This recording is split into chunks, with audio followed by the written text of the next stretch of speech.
नमस्कार।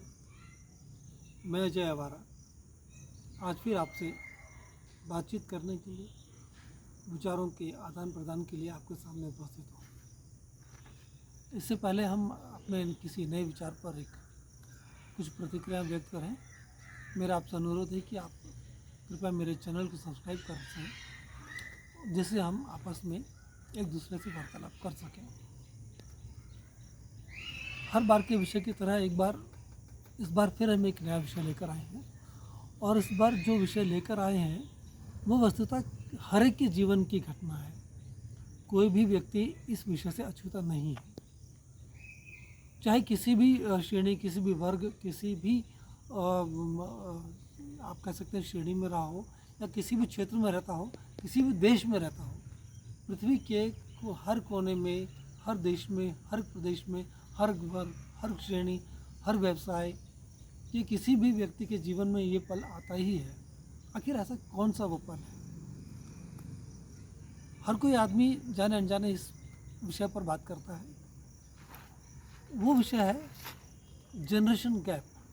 जी हाँ, पीढ़ियों की सोच का फर्क, जिसे हम जनरेशन गैप कहते हैं। आखिर ये जनरेशन गैप है क्या चीज़? हम ये कहते हैं कि नई पीढ़ी कहती है पुराने लोग हमारी बात नहीं समझते, पुराने हो गए, हम नए विचारों के इंसान हैं, और पुरानी पीढ़ी बदलना नहीं चाहती। पुरानी पीढ़ी कहती है कि नई पीढ़ी समझना नहीं चाहती, उनको अनुभव नहीं है। हम जानते हैं जीवन के बारे में, वो जीवन के बारे में नहीं जानते हैं। अब यही दो सोच, अलग अलग सोचने का तरीका है। वस्तुतः ये जो सोचने का अलग अलग तरीका है, यही जनरेशन गैप है और कुछ नहीं है।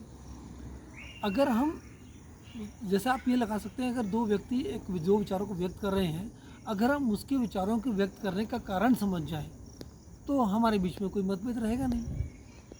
पीढ़ियों में भी इसी तरह की बात है। नई पीढ़ी जिस तरह सोचती है, पुरानी पीढ़ी उस तरह नहीं सोचती, और पुरानी पीढ़ी जिस तरह सोचती है, नई पीढ़ी उस तरह नहीं सोचती। अब दोनों नहीं जानते कि दोनों एक दूसरे अपने विचार क्यों सोचते हैं।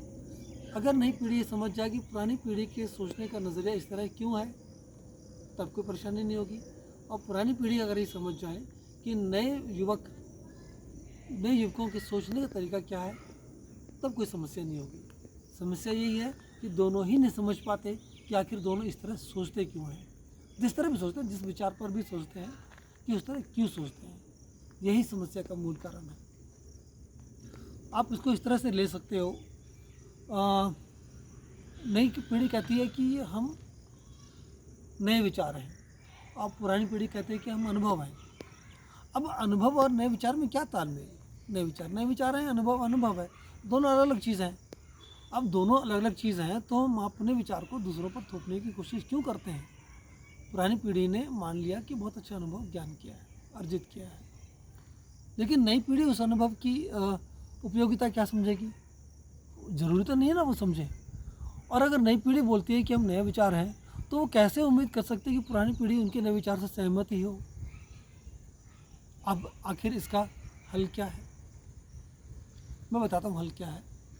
हल ये है कि हम उस विचार को उस रूप में नहीं पाते जिस रूप में हम चाहते हैं। आप उदाहरण के तौर पर मैं आपको बताता हूँ। सोना कहा जाता है कि सबसे खरी चीज़ है, सबसे कीमती वस्तु है, राइट? सोने के आभूषण बनते हैं, बहुत अच्छे बनते हैं, और हर कोई लेना चाहता है। लेकिन एक दूसरा विचार मैं आपके सामने रखता हूँ। आर्टिफिशियल ज्वेलरी के बारे में आपने सुना होगा, वो भी बहुत चलती है। आप इस विचार से अच्छी तरह मानेंगे, सहमत होंगे कि अगर सोने का कोई जेवर पुराने डिज़ाइन में, पुरानी परंपरा से बना दिया जाए, जो आपको पसंद ना आ रहा हो, तो क्या वो ज्वेलरी पहनना पसंद करते हैं? डेफिनेटली आप सोने की ज्वेलरी के शॉप में जाकर आप उसको रिजेक्ट कर देते हैं। पता है आपको सोने का बना हुआ है, फिर भी आप रिजेक्ट कर देते हैं, नहीं यार ये पुराने डिज़ाइन का है, मुझे नहीं पहनना। और जब आप एक आर्टिफिशियल ज्वेलरी जिसकी कोई कीमत ही नहीं है, मतलब जिसका कोई आगे भविष्य में कोई क्या उसके और किसी तरह से उसका कोई वैल्यू नहीं है, आप शोरूम में जाते हैं, अरे यार ये बड़ा अच्छा लग रहा है, ये डिज़ाइन बड़ा अच्छा लग रहा है, और डिज़ाइन अच्छा लग रहा है, प्रस्तुति से बहुत अच्छी है, इसलिए आप आर्टिफिशियल ज्वेलरी को ले आते हैं। अब आपने सोने की दुकान में जाकर सोने के बने आभूषण को रिजेक्ट कर दिया और एक आर्टिफिशियल ज्वेलरी के अच्छे डिज़ाइन को लेकर आ गए। आखिर क्यों?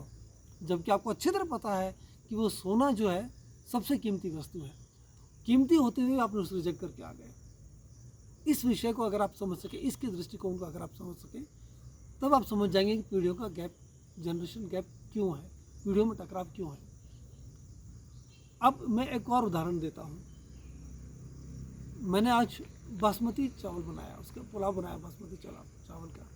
अब नेचुरली बासमती चावल से अच्छा चावल तो कोई नहीं है, उसका मैंने बहुत अच्छा पुलाव बनाया टेस्टी। अगले दिन आपके पास पुलाव बच गया, अगले दिन कोई और आपका बेटा ही आया, कोई भी व्यक्ति आपके घर में आया, क्या आप उसे कह सकते हैं कि मेरा कल का बासमती चावल का पुलाव रखा हुआ आप खा लीजिए? वो तो आप अगर वस्तुतः देखेंगे तो आप स्वयं अगले दिन का सादे चावल दाल खाना पसंद करेंगे। क्यों? वो बासमती चावल का बना हुआ पुलाव आप खाना पसंद क्यों नहीं करेंगे, जबकि बासमती चावल बहुत अच्छा चावल है और सादा चावल अच्छा चावल नहीं है, फिर भी आप अगले दिन सादे चावल का दाल चावल खाना पसंद करते हैं, एक दिन पुराना बासमती चावल खाना पसंद क्यों नहीं करते, जबकि बासमती चावल क्वालिटी में बहुत अच्छा है? क्यों नहीं पसंद करते? क्योंकि वो बासी हो गया, अच्छा होते हुए भी। अब इसको और आगे बढ़ा जाए, थोड़ा और बदलाव किया जाए। उस बासमती चावल को आप फ्राई कर दीजिए, एक दोबारा फ्राई कर दीजिए, दोबारा तड़का मार दीजिए उसमें, तो फ्रेश हो जाता है। फिर आप बताइए मत और दे दीजिए किसी, क्या बोलेगा? अरे यार बहुत अच्छा चावल बना है, बहुत अच्छा पुलाव बना है। वही बासमती चावल जो एकदम पुराना था, अगर आप फ्राई करके फ्रेश करके दे दिया तो वही टेस्टी हो गया, वही वैसे ही परोसा गया, तो आपको उसकी तुलना में सादा चावल खाना पसंद आया। क्या समझे आप इस बार इस उदाहरण से? समझने की बात यह है कि ना ही कीमती विचार की कोई कीमत है और ना ही अच्छी क्वालिटी की कोई कीमत है। कीमत है आपने उसे प्रस्तुत किस तरह किया है। पुरानी पीढ़ी को ये समझना है कि नई पीढ़ी बदलाव का रूप है, और ये आप अच्छी तरह समझते हैं। बदलाव प्रकृति का नियम है, मौसम भी बदलता है, समय भी बदलता है, हर किसी के जीवन का अनुभव है कि समय बदलता है, मौसम बदलता है, प्रकृति बदलती है, कालचक्र बदलता है। जब कालचक्र तक बदलता है तो फिर आप क्यों नहीं बदलते? और नई पीढ़ी को ये समझने की आवश्यकता होती है कि अगर नई पीढ़ी का अस्तित्व आज का है तो इसलिए है क्योंकि भूतकाल है। अगर आज नई पीढ़ी अस्तित्व में है, क्यों है? उसका एक अतीत है। नई पीढ़ी ये नहीं भूल सकती कि मेरा अतीत है ही नहीं, मैं सिर्फ वैसे ही जन्म पड़ी, उसका जुड़ाव है। अगर अगली पीढ़ी पिछले अतीत को जोड़ सके और पुराना अतीत बदलाव को स्वीकार कर सके तो ये टकराव नहीं आएगा। वही बात, सोने का आभूषण है तभी उसको डिज़ाइन अच्छा चाहिए, मतलब कि विचार अच्छा है तभी उसकी प्रस्तुति अच्छी चाहिए। मैं बहुत अच्छा सोचता हूँ, बहुत अच्छा मेरे पास अनुभव है, लेकिन अगर मैं अनुभव और मेरी सोच को आपके हिसाब से कम्युनिकेट नहीं कर पाऊँगा तो क्या आप समझेंगे, सहमत होंगे? आपको पता कैसे चलेगा कि मेरी सोच अच्छी है, मेरा विचार अच्छा है? मुझे वो समझाने लायक होना चाहिए ना, उसकी प्रस्तुति उस तरह से होनी चाहिए ना कि आपको समझ आए। विचार अच्छा होना काफ़ी नहीं होता है। तो नई पीढ़ी हमारे विचार को इसलिए नहीं सहमत होती क्योंकि हम अपने विचार को सही तरह से उनसे कम्युनिकेट नहीं कर पाते। एक अगर आप ये समझ सकते हैं कि साधारण तौर पर नई पीढ़ी में ये नहीं मिलता कि वो पुरानी पीढ़ी के विचारों में सम्मान नहीं करती। मैंने बहुत बार देखा है, वो भले ही आपसे सहमत नहीं है तो कहते हैं आप पुराने विचारों के लोग हैं, लेकिन फिर भी आपसे ज़बरदस्ती लड़ने नहीं लगते हैं। मतलब कि आपको सम्मान तो वो करते हैं, लेकिन चूँकि आपकी बातें उनकी समझ में नहीं आती, वो सोने का जेवर उनकी समझ में नहीं आता, इसलिए वो आपसे कटते हैं। और ये बात मुझे बताने की ज़रूरत नहीं है कि पुरानी पीढ़ी जाने अनजाने अपनी चीज़ नई पीढ़ी पर थोपने की कोशिश करती है और नई पीढ़ी जाने अनजाने अपने आप को ही समझदार समझने की कोशिश करती है। अगर हम अपने अनुभव को एक सुंदर तरीके से इस तरह से प्रस्तुत करें कि नई पीढ़ी को उसको जानने में एक दिलचस्पी पैदा हो जाए, तो वो क्यों नहीं सुनेंगे? मैं आपको एक उदाहरण देता हूँ। आपने एक चीज़ देखी होगी, भजन तो आप सब जानते हैं, बहुत पुरानी परंपरा है, ठीक है। अब अगर किसी को कबीर के गाए हुए भजन के, जो पुराने तरीके से 40 साल पहले जो कबीर के गाए हुए भजन थे, वो किसी नई पीढ़ी को सुनाने लगोगे तो क्या करेंगे? वो नहीं सुनेंगे, नहीं सुनना चाहेंगे। लेकिन आपने नोटिस किया होगा आजकल भजनों का बदलाव रूप भी आ रहा है, और जब बदलाव रूप आ रहा है वो मतलब आप ये कह सकते हैं कि नई पीढ़ी बहुत पसंद कर रही है, बार बार सुन रही है। तो अब यहाँ ये साबित हो जाता है कि पुराने नए वाली बात कोई नहीं है, भजन पुरानी परंपरा है। लेकिन अगर उसको जब नए रूप में दे दिया गया तो उनको पसंद आया, उन्होंने उसको स्वीकार कर लिया। जब हज़ारों साल से पुरानी चली आ रही परंपरा को नए रूप में नई पीढ़ी स्वीकार कर सकती है, तो हमारे विचारों को नई पीढ़ी स्वीकार क्यों नहीं कर सकती? इसलिए नहीं कर सकती क्योंकि हम उनको उनके अनुसार समझा नहीं पाते, उनके अनुसार प्रस्तुत नहीं कर पाते। कहते हैं पैकेजिंग और मार्केटिंग, हम अपने विचारों की पैकेजिंग और मार्केटिंग नहीं कर पाते। जी हाँ, यही ज़माना है, आज का ज़माना पैकेजिंग मार्केटिंग का ही है। आज की पीढ़ी proper packaging, proper marketing, proper presentation ही समझती है। आज की पीढ़ी नहीं, हर नई पीढ़ी। हमने भी हमारे ज़माने में यही सोचा है कि हमारे पेरेंट्स समझा नहीं पा रहे हैं, वो पुराने विचारों के हम समझ नहीं पा रहे थे, क्योंकि वो प्रॉपर पैकेजिंग मार्केटिंग नहीं कर पाए। अब चूँकि वो नहीं कर पाए, वही हम नहीं कर पा रहे हैं। तो अगर हम अपने विचारों को, अनुभव को प्रॉपर फॉर्म में अपनी नई पीढ़ी के सामने प्रस्तुत करेंगे तो डेफिनेटली समझेंगे, जैसे पुराने भजन को नए रूप में सुना जा रहा है। इसीलिए हम पुरानी पीढ़ी को ये नहीं समझना है कि हमें हमारा ज़माना ही अच्छा था, हमें बदलाव के साथ अपने तरीके बदलने हैं। और नई पीढ़ी को ये समझना है कि हम अतीत से कटे हुए नहीं हैं। अगर हम अपनी नई पीढ़ी की तरफ बदलाव का 2 कदम बढ़ाएंगे तो वो कम से कम मुड़कर तो देखेंगे हमें हमारी तरफ। लेकिन अगर हम बदलाव का कदम बढ़ाएंगे ही नहीं तो वो तो इतना आगे बढ़ जाएंगे कि हम उन्हें दिखाई भी नहीं देंगे, फिर कहाँ से समझेंगे हमें वो। अब समझ रहे ना बात को क्या है? पुरानी पीढ़ी बदलाव को स्वीकार नहीं कर पाती और नई पीढ़ी जुड़ाव से सहमत नहीं हो पाती। और वो इसलिए नहीं हो पाता क्योंकि हम अपने अच्छी चीज़ों को सही तरह से प्रस्तुत नहीं कर पाते। मुझे लगता है कि जो प्रस्तुति की जो कमी है, बदलाव में बदलने की जो कमी है, हम बदल नहीं पाते समय के अनुसार अपने आप को, अपने सही विचार को सही तरह से प्रस्तुत नहीं कर पाते।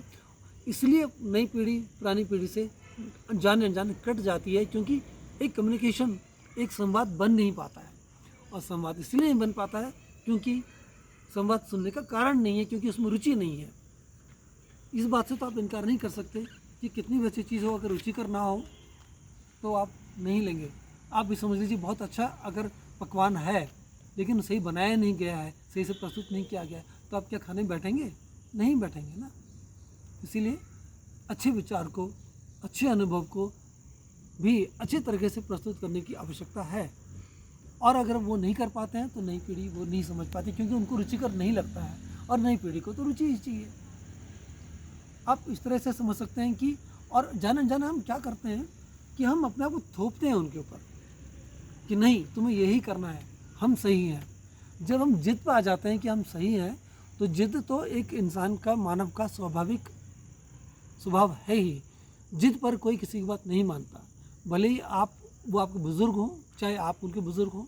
अगर बुज़ुर्ग भी जिद करेंगे तो नई पीढ़ी जिद को कभी नहीं मानेगी, क्योंकि जिद उनके अंदर भी है। इस बात के यथार्थवादिता से आप इनकार नहीं कर सकते कि नई पीढ़ी में ज़्यादा जिद होती है। अगर आप जिद करेंगे तो वो भी जिद में आएंगे।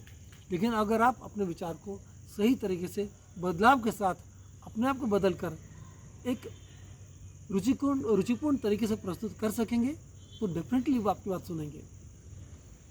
हम ही सही हैं, हम ही सही से नहीं चलेगा। आप भी बदलिए, वो भी मुड़कर देखें। अगर आप 4 कदम बढ़ेंगे तो वो मुड़कर देखेंगे। अगर आप 4 कदम पीछे हटाएंगे तो दूरी बढ़ ही जाएगी अपना, फिर कौन मुड़कर देखेगा। बदलाव साथ बदलिए, अपनी बातों को प्रस्तुत करने का तरीका बदलिए। अगर आप नए तरीके से पुराने विचार को प्रस्तुत करेंगे तो डेफिनेटली वो सुने जाएंगे। लेकिन अच्छे विचार को भी आप सही तरह से प्रस्तुत नहीं करेंगे, जिद और आदेश के तौर पर प्रस्तुत करेंगे तो कोई नहीं सुनेगा। यही बदलाव का नियम है और आज का समय यही मांगता है। अगर हम ऐसा कर पाएंगे तो ये पीढ़ियों का टकराव खत्म हो जाएगा। और जाने अनजाने हम पीढ़ियों से यही करते आ रहे हैं। क्या हम इस आप कैसे इस सिद्धांत को अब अपना पाएंगे? अगर हम इस सिद्धांत को अपना लेते हैं तो ये टकराव अपने आप ही खत्म हो जाएगा। और मुझे लगता है कि आप सभी इसी बात से सहमत होंगे। कृपया बताएं, आप मेरी इस विचार से सहमत हैं या नहीं हैं? नमस्कार।